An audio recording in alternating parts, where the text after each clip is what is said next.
საქართველოს ოლიგარქიული მარიონეტული რეჟიმის ხელშეწყობით რუსეთის შეერაღებული ძალები დღეს უკვე ფაქტობრივად აკონტროლებენ შიდა ქართლზე გამავალ ცენტრალურ ავტომაგისტრალს, ძლიერდება პარალელურად ოკუპირებულ ზონებში ქართველი მოსახლეობის გენოციდი, იძულებითი პასპორტიზაცია, ქართული ენის გამოდევნა სასწავლებლებიდან, ისტორიის, ტოპონიმიკის და ცივილიზაციის სამოძირკვა, რომელიც ათასწლეულების მანძილზე იქ ვითარდებოდა. პარალელურად ხელისუფლება ნაცვლად ეფექტური ღონისძიებებისა აგრძელებს მოლაპარაკებებს კრემლთან მისთვის ამიერკავკასიაზე სახმელეთო და სარკინიგზო მაგისტრალების გახსნასთან დაკავშირებით.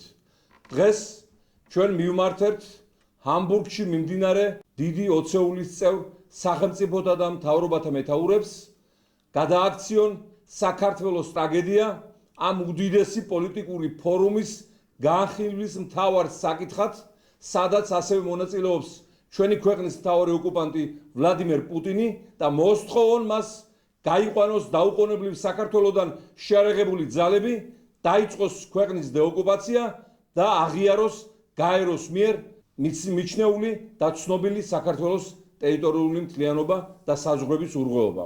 სხვა შემთხვევაში საზღვრების რევიზია გამოიწვევს გლობალურ კატასტროფებს მთელი მსოფლიოს მასშტაბით და ეს არ იქნება მარტო საქართველოს ტრაგედია.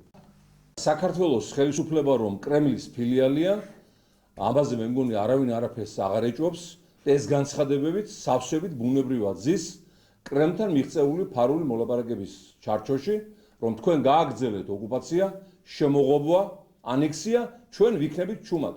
ჩვენ არ მივმართავთ არც საერთაშორისო ორგანიზაციებს, არ მოვითხოვთ თქვენს მიმართ სანქციებს, არ დავაყენებთ საკითხს გაეროს უშიშროების საბჭოზე განსახილველად და ასევე არ მოვიწევთ შიდა უშიშროების საბჭოს თუ უსაფრთხოების ცენტრების სხდომებს.